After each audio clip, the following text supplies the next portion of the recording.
तंत्र एवं मंत्र कौन तंत्र उपासना केमिति करा जाए एवं तंत्र काहाकू कुआ जाए।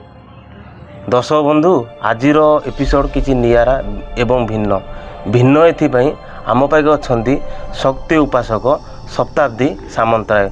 दर्शक बंधु आसंतु जानिबा तंत्र एवं मंत्र काहाकू कुआ जाए, तंत्र बल माँ को केमिति प्रसन्न करि हबो एवं तंत्र बल निजर मंगल हबो कि नहीं आसंतु जानिबा। आम संग अछंती सेई माँकर उपासक शताब्दी सामंतराय। आसंतु जानिबा।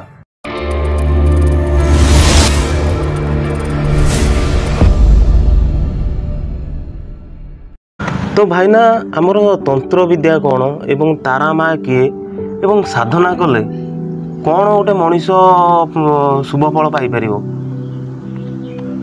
नमस्कार। ओम सर्वमंगल्य मांगल्ये शिवे सर्वार्थ साधिके शरण्ये त्र्यंबिके गौरी नारायणी नमोस्तुते। आपण जो मत पचारे जे तंत्र कौन, तंत्र कले लोकंकर कौन सुफलता मिले। तंत्र गोटे यही प्रकार जिनस जहाँकि तामसिक एवं वैष्णविक भाव में करा जाय पारे। आज्ञा तामसिक भाव एमती करा जाए जे माँ को जे माँ काली हुअंतु माँ तारा हुअंतु कालीकुलर जेतिकी देवी देवता अछंती तांको मदिरा मांस एवं यही प्रकार रक्तिक जिनस सब दि जाए तामसिक हिसाब से करागले। जदि आपण मैंने वैष्णविक हिसाब से करेंगे ताले ता व्यतीत आपण मदिरा हिसाब से नड़ियार पानी दे पारिबे। आपण मैंने मांस बदल माँ को अलग किसी व्यंजन रांधिकी दे पारिबे। एमती करागले माँ को तामसिक पूजा हो पारे, माने तांत्रिक पूजाटा हो पारे एवं वैष्णविक पूजा हो पारे। तो आज्ञा आपण जो कहले माँ तो है महावैष्णवी सी है आदिशक्ति केमिति आज्ञा जड़े माँ को पाखरे जो आपण कहले तामसिक भाव में मद मांस जी पूजा करिपरिबो एवं सेटा जो मद मांस तो आम गोटे साधारण पशु हत्या आम निंदनीय बोली भाबू। तो यहाँ तो आम ग्रहण करूँ तो किंतु जहाँ सब विधि विधान अच्छी माँ को शक्ति उपासक तो केमिति तो माँ केमिति माने तामसिक पूजा पाती एवं सात्विक पूजा पाती। तामसिक विषय रे एवं सात्विक विषय आप जाना चाहूँ। आपण पचार तामसिक हिसाब रे केमिति माँ ग्रहण करुच्ची। आज्ञा माँकर एमिति महिमा अच्छी जे माँ निजे ही पिला माननकु तार जन्म दे पारे।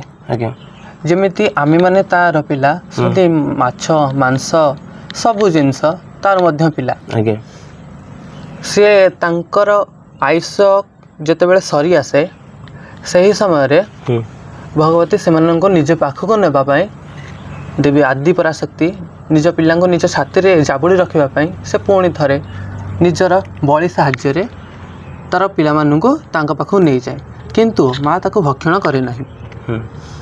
केमिति आमे ना दे दे माँ को भोग करके रांधिकी दे दे आमे भावुचे जे माँ खाइला किंतु सेटा माँ ग्रहण करेनी। माँ चारि पाखरे थिबा सहचरी माने डाकिनी जोगिनी बर्णिनी रक्षिणी एमती 64 जन जोगिनी अछंती जहाँ मध्य डाकिनी देवी श्रेष्ठ से माने ही ये सब ग्रहण करती तामसिक जिनस एवं आपण पचारे वैष्णविक सात्विक जिनस। सात्विक जिनस माँ शांत रूप से थिला बेले सात्विक जिनस सब ग्रहण करे जमिति कि फल फूल क्षीर कदली नड़िया एगुड़ा फल जिनस सब माँ जिते शांत थाए से समय माँ ग्रहण करे। जमिति कि आमे कहबा 10 महाविद्या शेष देवी होछंदी माँ लक्ष्मी। लक्ष्मी होछंदी वैष्णवी समस्त वैष्णवी अटंती किंतु माँ लक्ष्मी जेहेतु विष्णुंकर पत्नी से वैष्णवर श्रेष्ठ देवी बोली मना जाए। आज्ञा तांको तामसिक हिसाब से भोग दि जाए नहीं।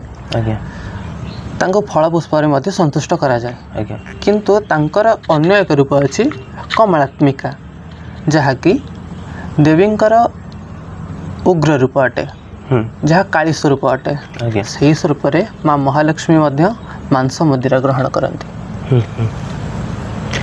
ତ ଆଉ ଗୋଟେ କଥା ଆମେ ଆପଣଙ୍କଠୁ ଜାଣିବୁ, ମାଙ୍କୁ କେମିତି ଶ୍ରୀଫଳ ଏବଂ କଦଳୀ ଏବଂ ଫୁଲ ସାହାଯ୍ୟରେ ମାଙ୍କୁ କେମିତି ପ୍ରସନ୍ନ କରାଯିବ, ଆମ ଭିଉଅର୍ସ ମାନଙ୍କୁ ଟିକେ କହିବେ ଆପଣ ସାତ୍ଵିକ ଭାବରେ। ସାତ୍ଵିକ ଭାବରେ ଦେଖାଗଲେ ମା ଭଗବତୀ ଫଳ ପୁଷ୍ପ ଏଇଟା ନାମକୁ ମାତ୍ର। ଫଳ ପୁଷ୍ପଟା ମା ଗ୍ରହଣ କରେ, କିନ୍ତୁ ତମର ଭକ୍ତି ଅନୁସାରେ କରେ, ନା କି ମା ନିଜର ସୃଷ୍ଟି ହେଉଛି ତାର, ନିଜର ହିରଣ୍ୟ ଗର୍ଭରୁ ଜାତ ଏଇ ସୃଷ୍ଟି।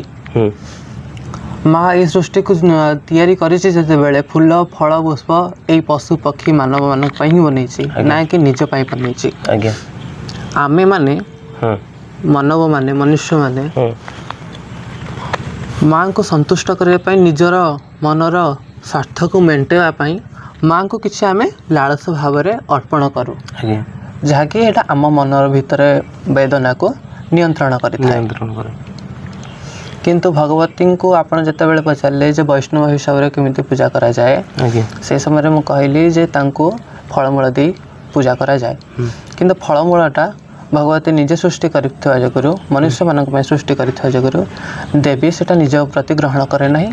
ଆମ ଶରୀରରେ ଯେତେ ସବୁ ମାନେ ବଦ ଅଭ୍ୟାସ ଅଛି, ସବୁ କୁସଂସ୍କାର ଅଛି, କୁବିଚାର ଅଛି, କୁବ୍ୟବହାର ଅଛି, ସବୁ ଏଇ ଫଳ ପୁଷ୍ପରେ ହିଁ ମାଙ୍କର ଚରଣରେ ଅର୍ପଣ କରାଯାଏ।